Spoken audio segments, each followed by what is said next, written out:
বন্ধুরা, আজ কথা বলবো ফোনের বিরক্তিকর অ্যাড নিয়ে। আসলে আমরা যখন মোবাইলের ভিতরে কোনো ভিডিও দেখতে যাই, ইউটিউবে বা ফেসবুকে কোনো ভিডিও দেখতে যাই, তখন কিন্তু আমাদের ফোনে বিরক্তিকর একটা অ্যাড আসে। কিন্তু আমরা ওই তখন ভিডিওটা দেখতে গেলে ওই অ্যাড আসার কারণে কিন্তু আমরা খুব বিরক্ত ফিল করি। কারণ আমাদের ধৈর্য হারা হয়ে যায়। কখন এই অ্যাডটা শেষ হবে আর তখন আমরা স্কিপ করব। তো আজকে প্রপারলি মানে পুরোপুরিভাবে কিভাবে আমাদের ফোনের অ্যাড আসা রিমুভ করা যায়, আমি আপনাদের সেই প্রসেসটাই দেখাবো। তা আমি আপনাদের কথা দিচ্ছি, যদি আপনারা প্রপারলি এই সেটিংটা করে রাখেন, তাহলে আপনাদের ফোনে আর কখনো অ্যাড আসবে না। আপনারা ভিডিও দেখার সময় আর বিরক্ত ফিল করবেন না। তো চলুন আমরা দেখি আসলে কিভাবে এই প্রসেসটা করা যায়। তো আমি যেভাবে দেখাবো বন্ধুরা, আপনারা জাস্ট সেভাবেই এই সেটিংগুলো করবেন, দেখবেন আপনার ফোনে আর কখনো অ্যাড আসবে না। তো চলুন বন্ধুরা, এই কাজটা করতে হলে আমাদেরকে যেতে হবে মোবাইলের গুগল ক্রোমে। তো আমি চলে আসলাম গুগল ক্রোমে আসার পর আমি কর্নারে যে থ্রি ডট মেনু, এখানে একটা ক্লিক করব। তো এখানে একটা ক্লিক করার পরে আমি এখান থেকে স্ক্রল করে নিচের দিকে আসবো। নিচের দিকে আসার পরে যে আমার সিটিং, এই সিটিং অপশনটা একটা ক্লিক করব।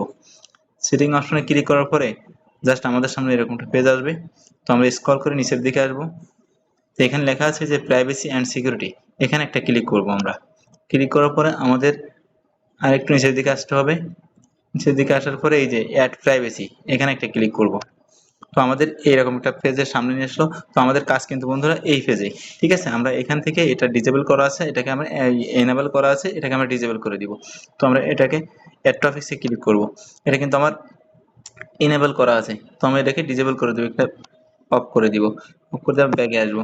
আসার পরে এটা সাইট সাজেস্ট অ্যাডস, এখানে একটা ক্লিক করব। এটাও আমার এনেবল করা আছে, এটাকে আমরা ডিজেবল করে দিব। এখান থেকে বেরে আসবো। আবার এই যে তৃতীয় নাম্বার আছে অ্যাড ম্যানেজমেন্ট, এখানে একটা ক্লিক করব। এখানে একটা ক্লিক করার পর এখানে কিন্তু আমাদের এনেবল করা আছে, এটাকে আমরা ডিজেবল করে দিব। তো হয়ে গেল আমাদের কাজ। বন্ধুরা, ভিডিওটা যদি আপনাদের ভালো লাগে তাহলে একটা লাইক এবং একটা কমেন্ট করে পাশে থাকার জন্য অনুরোধ করছি। আর যদি কেউ সাবস্ক্রাইব না করে থাকেন তাহলে ভিডিওটা সাবস্ক্রাইব করবেন। আর যদি এই ভিডিওটা আপনাদের ভালো লাগে তাহলে টাইমলাইনে আপনারা শেয়ার করে রেখে দিতে পারেন। ধন্যবাদ সবাইকে ভিডিওটা ধৈর্য ধরে দেখার জন্য।